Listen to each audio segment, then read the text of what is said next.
ise kuidagi on minu jaoks viimastel aastatel eriti saavutatud mingisuguse teatava võõristava kõla, et see edu on just mingisugune asi, mille suunas kõik nagu keeled vestid kuidagi ronivad ja roomavad. Laupäeval toimus Tõrva noortekeskuses kohvikõhtu, mille esinejaks oli Mihkel Raud. Tuntud muusik ja kirjanik rääkis oma elust, unistustest, muusikast, kuidas õnnelikuks saada ning paljust muust. Kui palju on teil varem olnud kokkupuuteid Valgamaa ja Tõrvaga?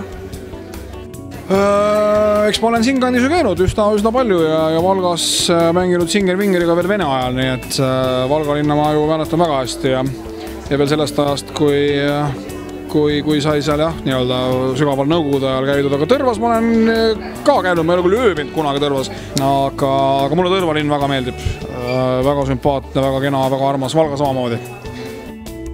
Kuidas kujutasite ette oma elu lapsena? See on päris hea küsimus. Ega ma vist väga ei kujutanudki oma elu ette lapsena, eks ma lihtsalt üritasin lapsena kasvada ja kuidagi nagu jalad alla saada ja õppida ja nii palju kui üks niisugune poiss õppida koolis tahab ja mingiks eluks valmistuda, eks ma lihtsalt ootasin, millal see elu peale hakkab. Ma isegi, ma kardan lapsena, ei olnud mul väga selget ettekujutust, et on mingisugune elu, mida tuleb elama hakata. Mõtleme peale selle esimese kohvikuõhtu teha ka tulevikus kohvikuõhtuid, et see oli siis selline avalöök meie sarjale, et millal me järgmise kohvikuõhtu teeme, seda veel öelda ei oska. Mis eesmärgiga korraldas noortevolikogu tänase kohvikuõhtu?